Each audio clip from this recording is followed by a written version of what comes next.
Voyons maintenant une fonction très utile et très utilisée dans tous les domaines, la fonction de recherche. L'idée est que, actuellement, dans cette facture, si je tape le code de l'article, ici en A9, la description va s'afficher automatiquement et son prix unitaire.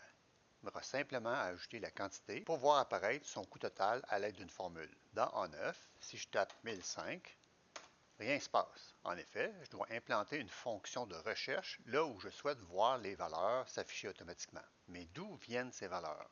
Si on regarde sur la feuille suivante, liste de prix, dans la première colonne, on a le code de l'article, dans la deuxième colonne, la description, et dans la dernière colonne, le prix unitaire. En fait, lorsque je vais taper 1005 dans la feuille précédente, je vais voir chandelier en bois s'afficher automatiquement, puis je vais voir le prix s'afficher automatiquement. Comme j'ai indiqué tantôt dans la feuille précédente, si je tape 1005, le système va chercher la ligne qui contient 1005 et va m'afficher chandelier en bois, ainsi que le prix unitaire aux bons endroits dans la feuille facture. Comment faire cette chose-là? Première étape, bien que ce n'est pas obligatoire, je vais donner un nom à ma liste de prix. Je clique sur la feuille qui contient ma liste de prix. Je vais cerner avec le titre en A1 jusqu'en diagonale la dernière cellule complètement en bas à droite. Je clique dans la zone nom et je vais taper liste de prix avec la notation en dos de chameau, c'est-à-dire chacune des premières lettres en majuscule, pas d'espace. Enter. Je reviens ici et je vérifie si effectivement ma liste est bien liste de prix. Ça fonctionne très bien. Je m'en vais dans Facture, dans Description, je clique maintenant dans B9. Je vais taper maintenant la fonction qui permet de rechercher, Recherche V. V pour vertical. C'est la seule qu'on va utiliser. Double-clic. On voit que le premier morceau dans Recherche V est la valeur recherchée. Quelle valeur je recherche? C'est celle que j'ai tapée en A9. Je clique sur A9. Point virgule pour passer à l'autre morceau.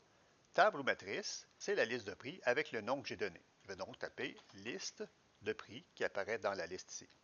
Clic, double-clic, continue avec point virgule. Quelle est la colonne que j'aimerais avoir en retour? Je vais cliquer sur liste de prix. Ça, c'est la colonne 1. Ça, c'est la colonne 2. Ça, c'est la colonne 3.